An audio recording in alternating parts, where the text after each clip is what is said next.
এবার আমরা দেখি যে ডেসিমেল থেকে কিভাবে বাইনারি করতে হয় বা দশমিক থেকে বাইনারি করার নিয়ম। দশমিক থেকে যে কোনো সংখ্যা রূপান্তর করার ক্ষেত্রে আমাদেরকে খেয়াল রাখতে হবে যে যেই সংখ্যাতে রূপান্তর করব সেই সংখ্যার বেজ বা ভিত্তি কত। তো আমরা প্রথমে একটা সংখ্যা দিয়েছি 45, সেটাকে বাইনারিতে করতে হবে। তো আমাদের বাইনারির ভিত্তি হচ্ছে 2। 2 দ্বারা যদি 45-কে ভাঙায় তো আমাদের সরাসরি তো 45 যায় না, সেক্ষেত্রে আমাদের ভাগশেষ 1 নিতে হয়। তো নিলে যেটা হবে যে 44, 2 ভাগ 45, এখানে 22, 22 দুগুণা 44 এবং 1 ভাগশেষ থাকে।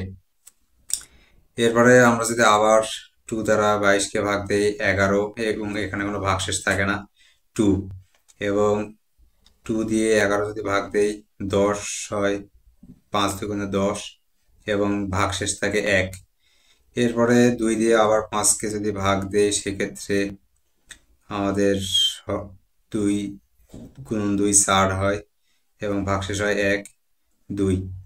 এবং এখানে এরপরে 2 দিয়ে 2 ভাগ দিলে 1 এবং 0, 2 দিয়ে যদি 1-কে ভাগ দেওয়া হয় এখানে 0 এবং শেষে 1।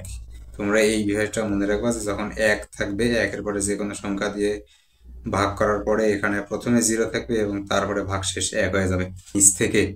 নিচ থেকে মানটা উপরে চলে যাবে, অর্থাৎ এমএসবি থেকে এলএসবি যাবে, অর্থাৎ মোস্ট সিগনিফিকেন্ট বিট থেকে লিস্ট সিগনিফিকেন্ট বিটের দিকে চলে যাবে।